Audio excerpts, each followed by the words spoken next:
Hey guys, in today's video, I'm going to be going over 3 ways you can make money in Counter-Strike 2 right now. I've personally used all 3 of these in the past, and they have worked very well for me. And these all are scalable, which means the more money you put in, the higher potential profit you have to take. So let's get into the video. And just before we get started here, I wanted to let you guys know I now have my own Discord community where I'm in there helping you guys with skins, playing games with you guys, and we also do very frequent giveaways. So if you'd like to join, the link is in the description down below.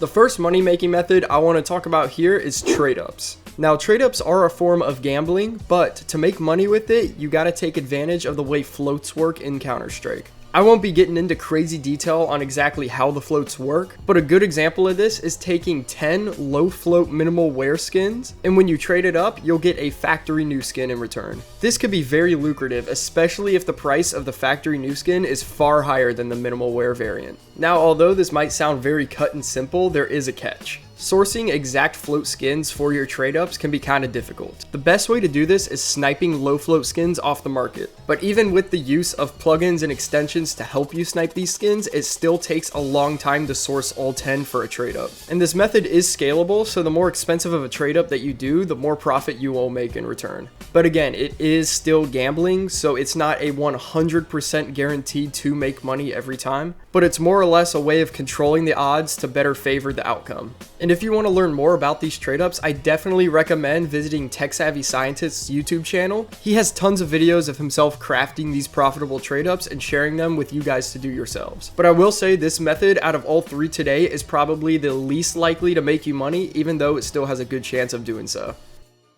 For the second method here, we're going to be using the armory. Now, this method does require you to consistently play the game to grind the stars out of the armory passes, but every single star you get has a chance to make money. With an armory pass costing about $15, you get 40 stars with it, which means each star is worth about 37 cents. One of the most safe and guaranteed investments with your stars here are going to be the fever case. Each fever case from the armory that you get is going to cost you 2 stars, which is about 75 cents each. But if you look on the Steam market right now, fever cases are going for almost $1, which means every single case that you redeem and sell, you're making about 25 cents on. So if you consistently use all your stars on fever cases, you're going to be making a $5 profit on each armory pass that you purchase. A big thing to avoid here though are going to be the skin collections. Skin collections in the armory usually have a very low ROI, so even though the skins in these collections can get super expensive, your odds for profit are still going to be far less than the smaller things. But the highest ROI thing in the entire armory right now are going to be the elemental craft stickers.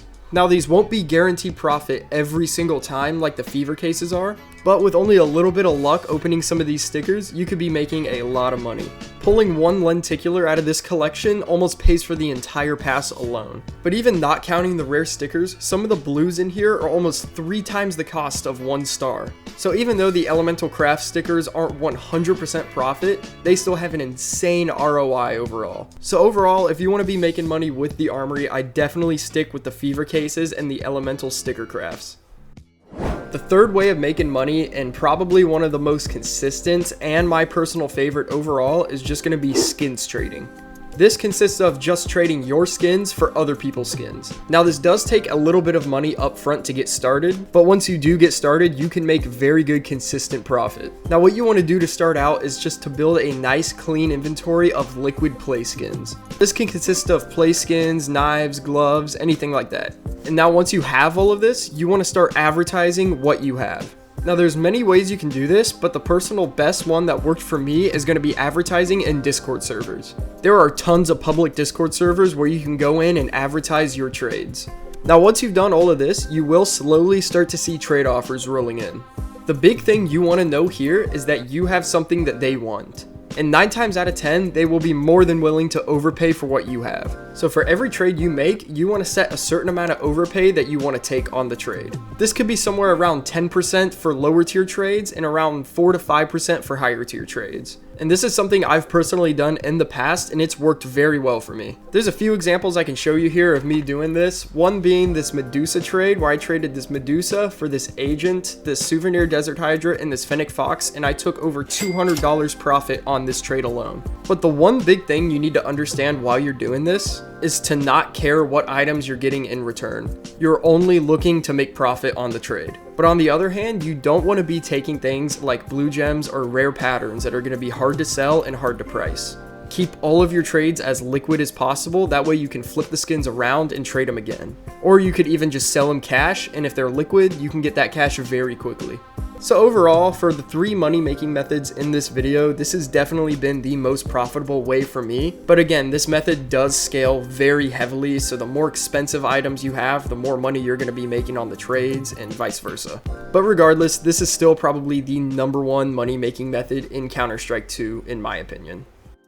Thank you guys so much for watching today's video. I really hope this video helped you guys out a lot, and I've really been wanting to make this video for a long time. Let me know down below what you thought of the video and if there's anything else I should talk about, and if you guys would like to see a part 2 of this. I have a few more methods that I would like to share with you guys, so let me know if you want to see that.